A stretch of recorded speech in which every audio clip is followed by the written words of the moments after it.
Hello दोस्तों, स्वागत है आपका हमारे यूट्यूब चैनल पर। आज की वीडियो में हम लास्ट ईयर के most important indexes and awards को डिस्कस करेंगे। तो पहला है हमारा वर्ल्ड एयर क्वालिटी रिपोर्ट। ठीक है, ये इंपॉर्टेंट रिपोर्ट है आपकी।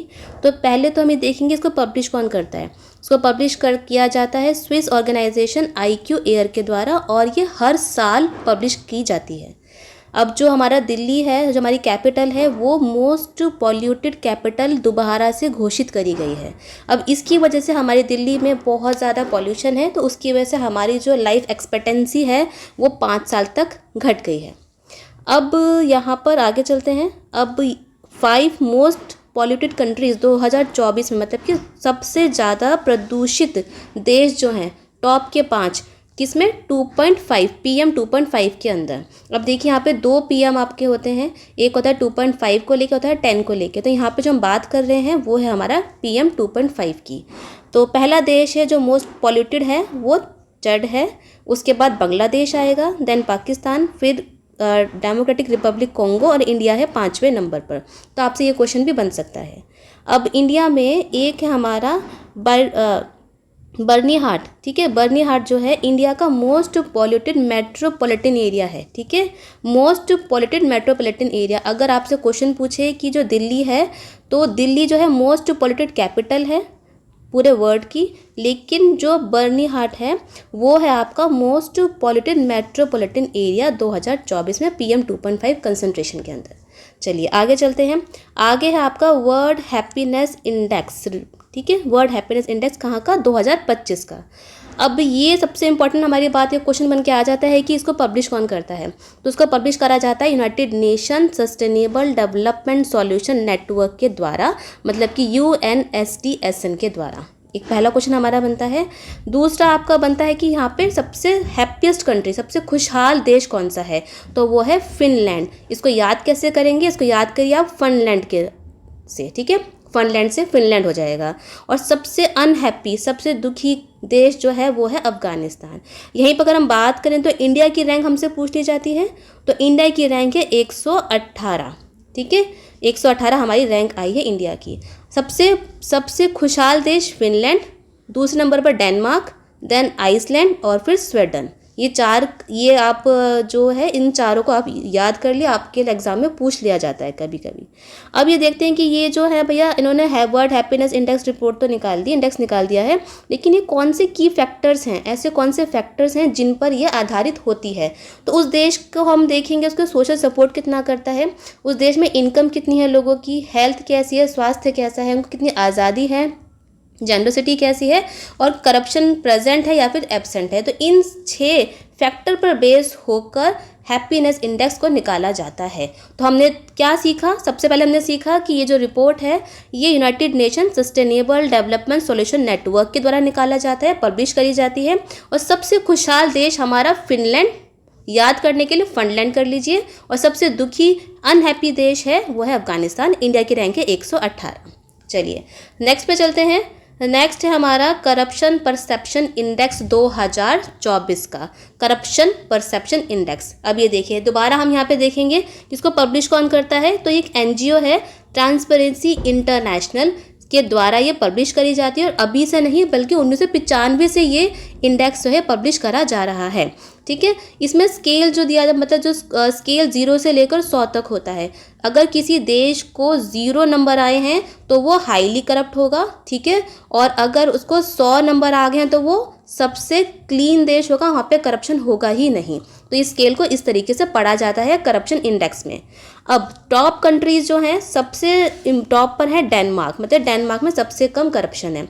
उसके बाद फिनलैंड। अब देखो फिनलैंड, ये वही फिनलैंड है जो कि वर्ल्ड हैप्पीनेस इंडेक्स में टॉप पर था, लेकिन करप्शन परसेप्शन इंडेक्स में ये दूसरे नंबर पर है।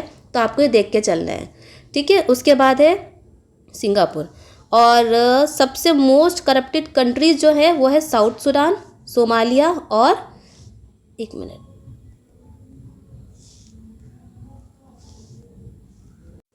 तो ये है हमारा वेनेजुएला। इंडिया की रैंक है इसमें 96, और हैप्पीनेस इंडेक्स में इंडिया की रैंक कितनी थी, वो थी 118। ठीक है, तो आपको याद रखना है हैप्पीनेस इंडेक्स में 118 थी, करप्शन परसेप्शन में इंडिया की रैंक 96 है। अब 2023 में आपसे कभी कभी पूछ लिया जाता है कि इंडिया की रैंक कितनी थी, 93 थी। अब है 96। चलिए आगे चलते हैं।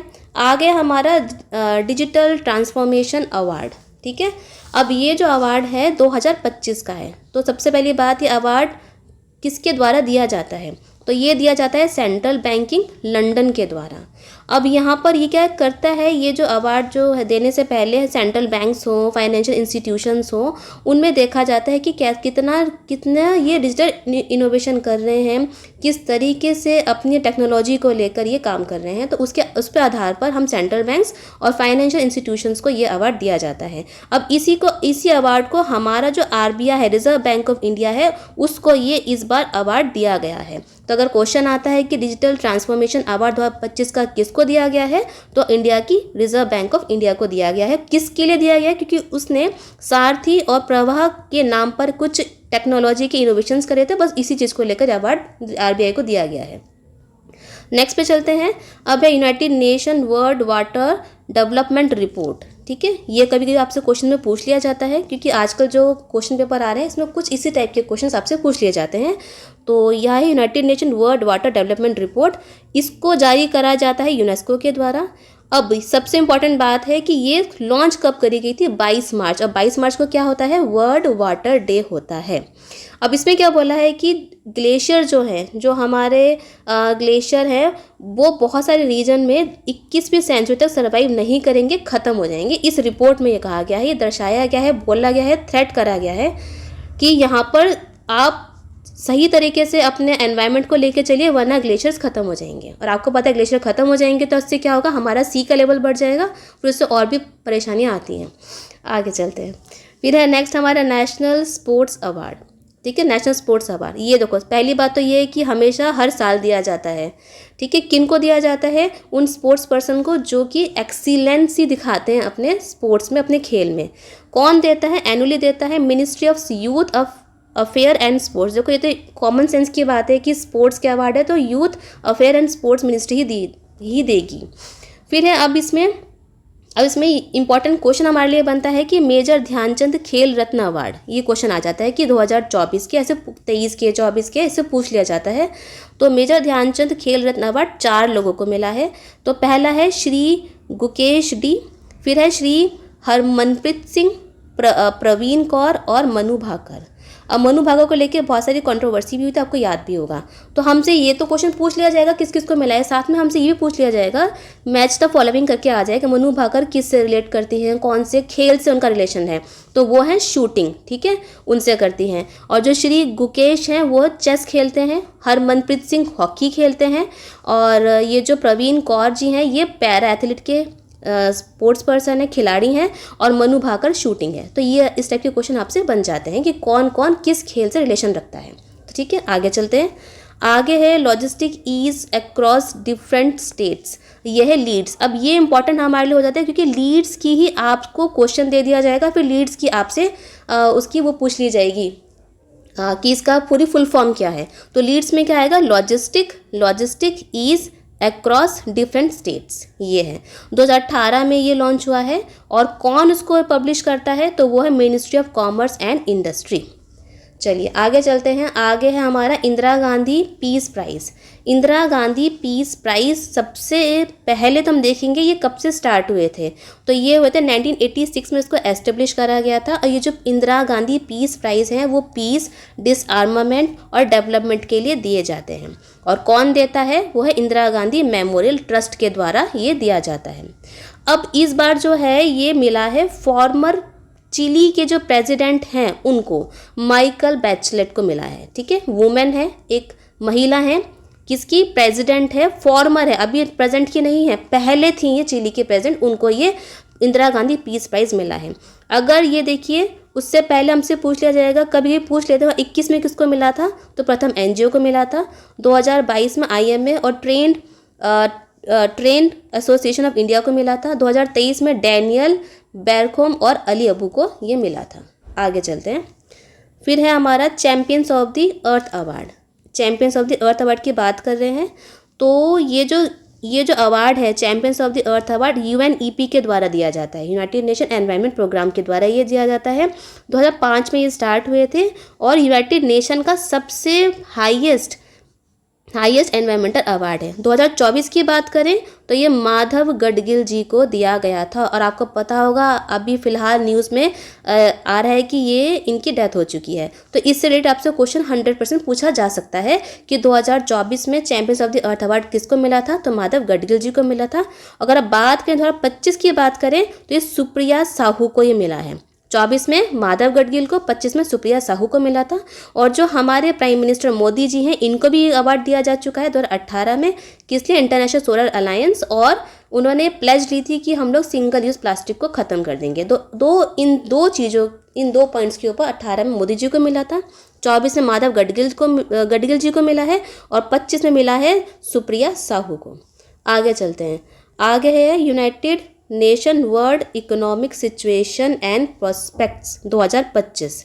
अब इस रिपोर्ट में क्या बोला गया है कि जो इंडिया की इकोनॉमी है ये बोल रहे हैं कि 2025 में 6.6% बढ़ेगी, ग्रो होगी। और 26 में उनका आकलन ये है कि 6.7% ये बढ़ जाएगी। अब और कहने ग्लोबली अगर हम बात करें पूरे वर्ल्ड को लेकर बात करें तो ये 2.8% ही रही है, आगे एक्स्ट्रा नहीं बढ़ी है, ये बोला गया है। आगे चलते हैं। आगे हमारा QS world future skill index 2025 की बात कर रहे हैं, ठीक है। QS world future skill index 2025। सबसे पहले बात यह है कि इसको रिलीज़ कौन करता है, कौन निकालता है, तो इसको रिलीज़ करता है लंदन बेस्ड QS ही निकालता है, ठीक है। उसके बाद इसमें बात करते हैं तो सबसे पहले नंबर पर यूनाइटेड किंगडम रहा है, USA दूसरे नंबर पर और कनाडा तीसरे नंबर पर रहा है। अब आगे देखते हैं इंडिया की रैंक। अगर हम देखें तो इंडिया की रैंक जो है वो सेकंड है, किसमें, जॉब मार्केटिंग रेडीनेस में अगर देखते हैं। और ओवरऑल बात करें तो 25 रैंक है। अगर क्वेश्चन हमारा ये आता है कि इंडिया की rank QS future skill index में ओवरऑल पूछते हैं तो 25 है। और सबसे नंबर 1 पर UK है, दूसरे पे USA है और फिर ये है कनाडा। आगे चलते हैं। आगे हमारा ग्लोबल रिस्क रिपोर्ट, ठीक है, बहुत ज़्यादा इंपॉर्टेंट है। ग्लोबल रिस्क रिपोर्ट के बारे में बात कर रहे हैं। अब ये रिपोर्ट क्या बताती है, ये जो एनवायरमेंटल रिस्क जो हैं, जो हमारे आसपास का जो भी वातावरण है उसमें क्या क्या रिस्क हैं उसको हाईलाइट करती है। पब्लिश कौन करता है, पब्लिश करता है वर्ल्ड इकोनॉमिक फोरम। अगर वर्ल्ड इकोनॉमिक फोरम की बात करते हैं, ये एनुअल रिपोर्ट है, हर साल आती है। और इसका जो पर्पस क्या होता है, इसका कुछ ना कुछ रिपोर्ट का पर्पस भी होगा कि क्यों निकाल रहे हैं। तो इसका पर्पस यही होता है कि किस तरीके से ग्लोबल रिस्क आ रहे हैं, शॉर्ट टर्म ग्लोबल रिस्क आ रहे हैं, 10 साल में आ रहे हैं। तो यही ये लोग एनालाइज करते हैं कि शॉर्ट टर्म और लॉन्ग टर्म ग्लोबल रिस्क को एनालाइज करते हैं। अगर बात करें हम लोग कि वर्ल्ड इकोनॉमिक फोरम, इसका हेडक्वार्टर, कभी आपसे ये भी पूछ लिया जाता है कि हेडक्वार्टर कहाँ पर है, तो वो है आपका स्विट्ज़रलैंड जिनेवा में इसका हेडक्वार्टर मिलता है। और इसका फाउंडर कौन था, तो फाउंडर थे इसके क्लॉस स्कोवास्की, ठीक है। अब इसी रिपोर्ट में बोला गया है, ग्लोबल रिस्क रिपोर्ट में, कि इंडिया जो है was identified as a highest risk country.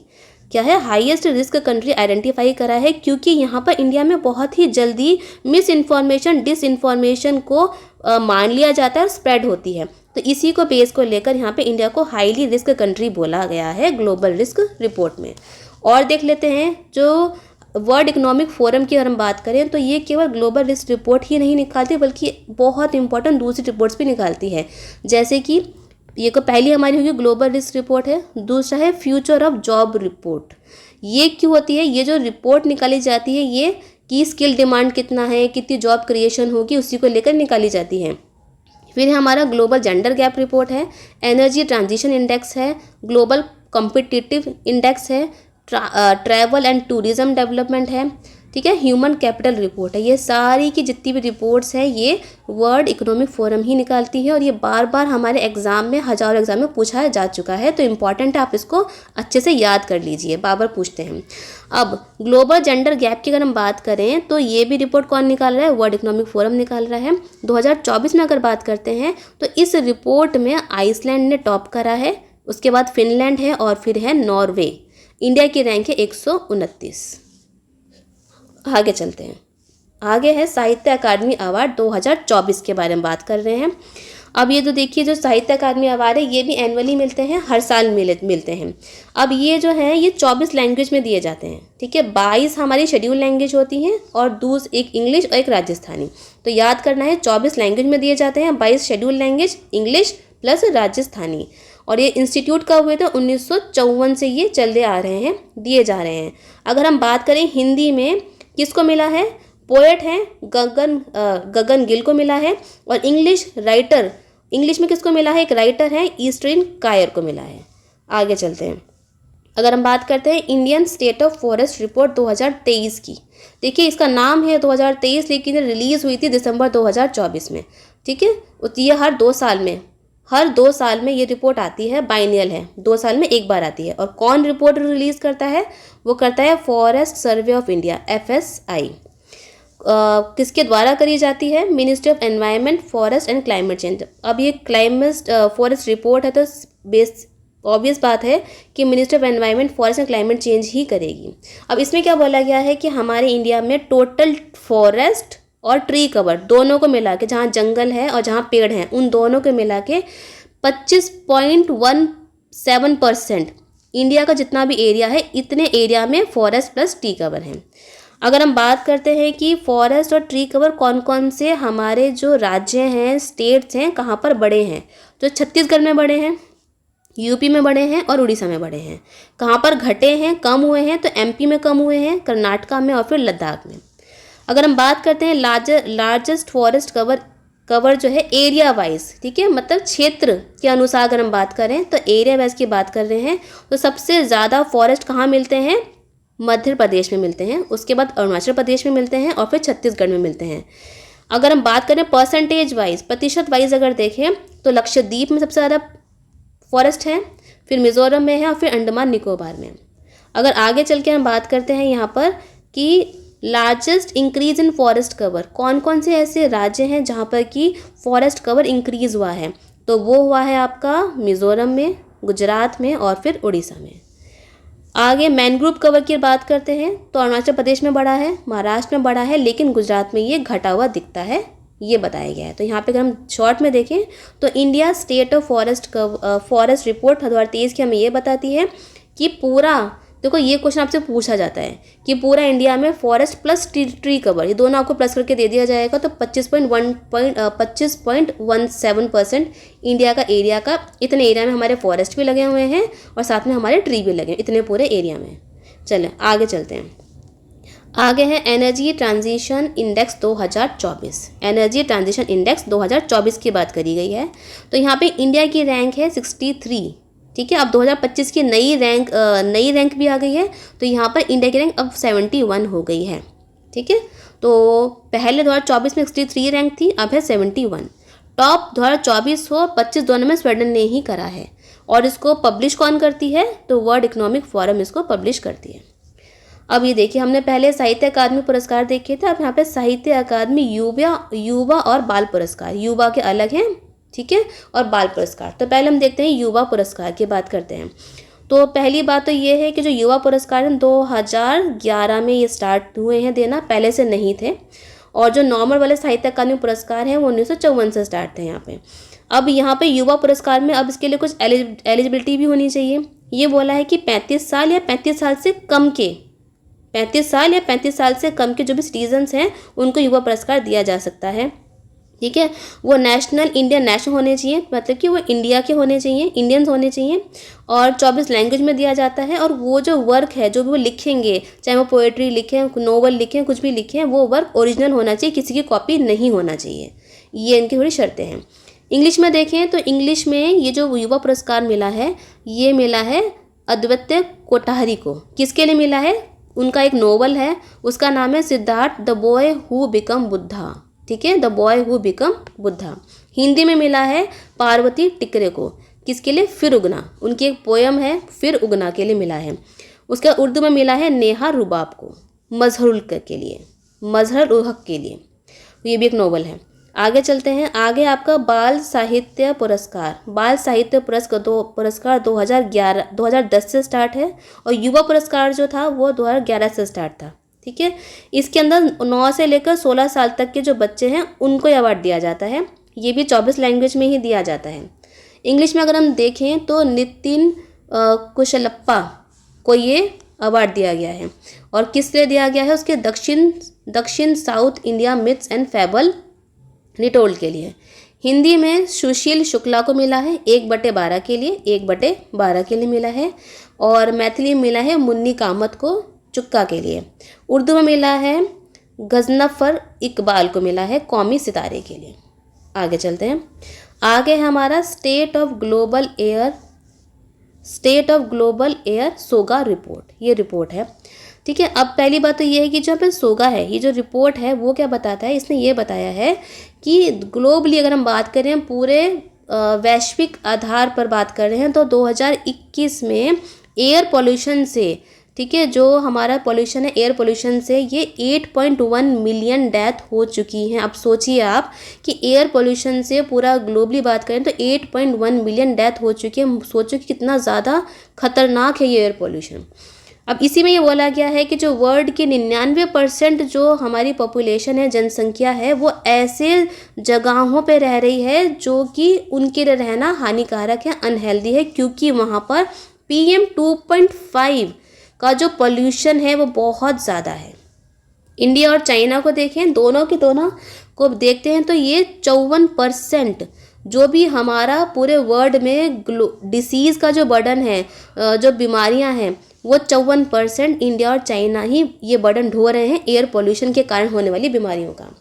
50% जितना भी ओजोन से related chronic obstructive pulmonary disorder है, वो जो उनकी मौत हैं वो इंडिया में हुई हैं 2021 में। अब सोचो, पल्मोनरी मतलब कि एयर पोल्यूशन से की वजह से जो पल्मोनरी डिसीज़ जो हो रही हैं, उससे जो मौतें हो रही हैं वो इंडिया में 2021 में 50% वो इंडिया में ही हुई हैं। आगे चलते हैं। अब हमने ये तो देख लिया, लेकिन हमने ये नहीं देखा कि ये रिपोर्ट निकालता कौन है। तो ये जो रिपोर्ट है ये निकालता है health affect institution and the institution for the health metric and evaluation US, ये रिपोर्ट इसके द्वारा निकाली जाती है। आगे चलते हैं। आगे है ब्लू प्लैनेट प्राइज़ है 2025 के बारे में बात कर रहे हैं। अब ये जो प्राइज़ है ये इंडिया नहीं देता है, ये जापान के आशी ग्लास फाउंडेशन के द्वारा दी जाती है। अब आपको इसमें कंफ्यूज कर सकते हैं कि ब्लू प्लैनेट प्राइज़ इंडिया देता है, USA देता है, कौन देता है, तो यहाँ पे जापान के द्वारा दी जाती है, जापान की आशी ग्लास फाउंडेशन के द्वारा। 2025 की बात करें तो ये 2 लोगों को दिया गया है। एक जो है, एक प्रोफेसर USA के हैं और UK के डॉक्टर हैं। तो प्रोफेसर रॉबर्ट B जैक्सन को मिला है और डॉक्टर जेरेमी लेगेट को मिला है। ये इंपॉर्टेंट है। आगे चलते हैं। अब ये जो अवार्ड है ये एनुअली दिया जाता है, ठीक है, कि हर साल दिया जाता है। इंडिविजुअल को भी दे सकते हैं या किसी ऑर्गेनाइजेशन को भी दिया जा सकता है। अब किस लिए दिया जाता है कि मतलब कि उन्होंने कुछ ऐसा काम करा हो कि साइंटिफिक रिसर्च करी हो जिससे कि जो भी हमारे पूरे वैश्विक स्तर पर जो भी एनवायरमेंटल प्रॉब्लम हो रही हैं उनसे हम निजात पा सकें, तो उन्हीं को लेकर ये अवार्ड दिया जाता है। 2024 की बात करते हैं तो ये अवार्ड IPBS को दिया गया था और रॉबर्ट कोस्टांजा को ये दिया गया था। अब 25 में किसको दिया गया है? रॉबर्ट B जैक्सन और जेरेमी लेगेट को दिया गया है। अब हम बात करते हैं बुकर प्राइज़ की, ठीक है। बुकर प्राइज़ की बात करते हैं। 2024 में बुकर प्राइज़ वो सामंथा हार्वे को दिया गया है, ब्रिटिश राइटर हैं। किसके लिए? ऑर्बिटल, उनका एक नोवेल है ऑर्बिटर। 2025 में ये डेविड सेजले को दिया गया है, नोवेल है उनका फ्लैश। 24 का भी हमने पढ़ लिया, 25 का भी हमने पढ़ लिया। अब ये देखिए ये जो अवार्ड है ये जो भी वर्क है, फिक्शन जो वर्क है उस पर दिया जाता है, ठीक है। अब ये जो अवार्ड है ये उनको दिया जाता है। पहली बात तो इंग्लिश में लिखा होना चाहिए, साथ में ये UK में पब्लिश होने वाली किताबों पर ही दिया जाता है, उसके अलावा नहीं दिया जाता है। फिर है हमारा क्लाइमेट चेंज परफॉर्मेंस इंडेक्स, 2025 और 26।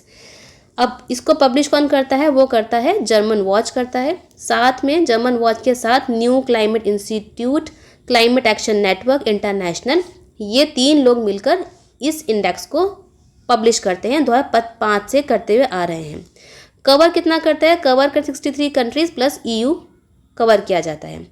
अगर हम 2025 की बात करते हैं तो ये पहली जो 1, 2, 3 रैंकों को ये खाली छोड़ा गया है। मतलब कि इन 3 रैंकों में इतना अच्छा कोई देश ही नहीं है जिसको कि हम पहले, दूसरे, तीसरे नंबर पर रखें। तो यहाँ पे चौथे नंबर से स्टार्ट है, तो चौथे नंबर पर डेनमार्क है, फिर नीदरलैंड है, फिर है UK है। अब ये जो हमने बात करी टॉप परफॉर्मर की बात कर ली। अब सबसे ज़्यादा एमिट कौन करता है? ठीक है, एमिट कौन कर रहा है? चाइना कर रहा है और यूएसए कर रहा है।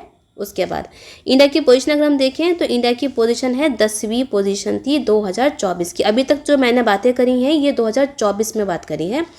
और ये पब्लिश कहाँ करी गई थी? COP29 हमारा बाकू अज़रबैजान में हुआ था, वहाँ पर ये रिपोर्ट पब्लिश करी गई थी। अगर हम बात करते हैं 2026 की रिपोर्ट की बात करते हैं क्लाइमेट एक्शन परफॉर्मेंस इंडेक्स में, तो ये COP30 जो अभी हमारी बेलम ब्राज़ील में हुई है वहाँ पर ये पब्लिश करी गई है। चौथे नंबर पर डेनमार्क, पहले भी 2024 में डेनमार्क 25 में था और 26 में भी डेनमार्क ही है, लेकिन 5वें नंबर पर अब यूके आ गया है नीदरलैंड को हटा के। 6वें नंबर पे है मोरक्को। आगे चलते हैं, अब यहाँ बात करते हैं कि सबसे लोवेस्ट रैंक किसकी आई है 2026 में, तो सऊदी अरेबिया सबसे नीचे आया है, उसके बाद ईरान है और फिर है यूएसए। चलिए आगे चलते हैं, आगे है ग्लोबल इनोवेशन इंडेक्स 2024 की बात कर रहे हैं। 24 और 25 दोनों ही हम देखेंगे। तो इंडिया की रैंक 2024 में 39 थी, लेकिन अब 25 में 38 हो चुकी है। ठीक है, मोस्ट इनोवेटिव इकोनॉमीज़ की बात करेंगे तो स्विट्ज़रलैंड है, स्वीडन है और यूएसए। देखिए तीनों के तीनों, चाहे 24 की बात करें या 25 की बात करें, ये सेम ही रहा है हमारा। और जो चाइना है पहली बार 10th पोजीशन पर आया है, टॉप 10 पोजीशन में ही आया है। चलिए अब हम बात करते हैं इसको पब्लिश कौन करता है, ग्लोबल इनोवेशन इंडेक्स की हम बात कर रहे हैं। अब देखिए इसको वर्ल्ड इंटेलेक्चुअल प्रॉपर्टी ऑर्गेनाइजेशन इसको पब्लिश करती है। अब इनोवेशन की बात है, जहाँ इनोवेशन की बात है वहाँ पे इंटेलेक्चुअल प्रॉपर्टी की बात तो आएगी ही। इससे रिलेट करके हम लोग याद कर सकते हैं कि इसको पब्लिश कौन करता है, वो है वीपो करता है। अब ये जो आपका वर्ल्ड इंटेलेक्चुअल प्रॉपर्टी ऑर्गेनाइजेशन है ये फाउंड हुआ था 1967 में आया था। हेडक्वार्टर्स का जिनेवा स्विट्ज़रलैंड में है और इसमें मेंबर है 193 मेंबर। आपसे कभी क्वेश्चन ये पूछ लिया जाता है कि क्या इंडिया इसका फाउंडिंग मेंबर है, तो हमारा आंसर बनता है कि नहीं, इंडिया वीपो का फाउंडिंग मेंबर नहीं है, क्योंकि इंडिया वीपो का मेंबर 1975 में बना था और ये जो एस्टेब्लिश हुई थी, फाउंड हुई थी, 1967 में ये फाउंड हुई थी। चलिए आगे चलते हैं, आगे हमारा दादा साहेब फाल्के अवार्ड।